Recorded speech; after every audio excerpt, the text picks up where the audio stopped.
নমস্কার বন্ধুরা, শ্রাবণী রান্নাঘরে আপনাদের সবাইকে স্বাগত জানিয়ে আমি আবারও একটা রান্নার ভিডিও নিয়ে আপনাদের সামনে চলে এসেছি। আজকের আমি আপনাদের একেবারে অনুষ্ঠান বাড়ির মতো আনারসের চাটনি বানিয়ে দেখাবো। আশা করি আপনাদের ভালো লাগবে। তাহলে চলুন এই চাটনিটা আমি কিভাবে বানাই সেটা আপনারা একবার দেখে নিন। আনারসের চাটনি বানানোর জন্য প্রথমে আমি এখানে আনারস নিয়ে নিয়েছি আর আনারসগুলোকে এবার ছোট ছোট টুকরো করে নিয়েছি। এইবারে আমি একটা প্লেট নিয়েছি, প্লেটটা নিয়ে আর এরকম একটা ছোট গ্রেটার নিয়ে নিয়েছি। আনারসগুলো আমি প্রথমে একটু গ্রেট করে নেব গ্রেটারে। ঠিক এইভাবে দেখুন, এইভাবে কিন্তু প্রথমে আমাকে আনারসটা গ্রেট করে নিতে হবে।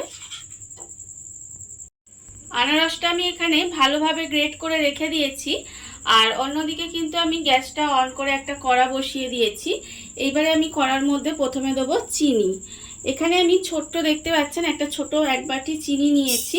চিনিটা আমি প্রথমে কড়াই দিয়ে দিলাম আর যে বাটিতে করে আমি চিনি দিয়েছি সেই বাটিরই আধ বাটি কিন্তু আমি জল দিয়ে দিলাম।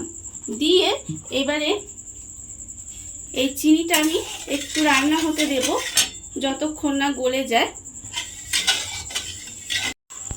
চিনির রসটা আমি বেশ কিছুক্ষণ ফুটতে দিয়েছিলাম, এর ফলে দেখুন চিনিটা ভালোভাবে গলে গেছে। আর এইভাবে কিন্তু আমি আবারও একটু রান্না করে নেব। এটা কিন্তু খুব ঘন শিরাটা হবে না, পাতলাই হবে। দেখুন ঠিক এইরকম আমি শিরাটা বানিয়ে নিয়েছি। এইবারে আমি এর মধ্যে দিয়ে দেব যে আনারসটা আমি এখানে গ্রেট করে রেখেছিলাম, সেই আনারসটা কিন্তু আমি এর মধ্যে দিয়ে দেব।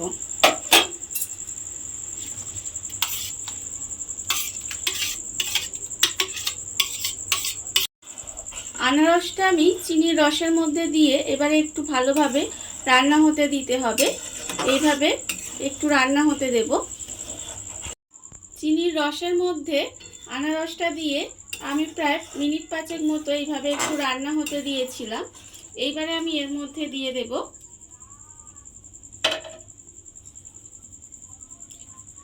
অল্প একটু বিট নুন, স্বাদ মতো অল্প একটু বিট নুন দিয়ে দিলাম। দিয়ে আবারও কিন্তু বিট নুনটা খুব ভালোভাবে মিশিয়ে দিতে হবে। এবারে আমি এর মধ্যে দিয়ে দেব কাজু আর কিশমিশ।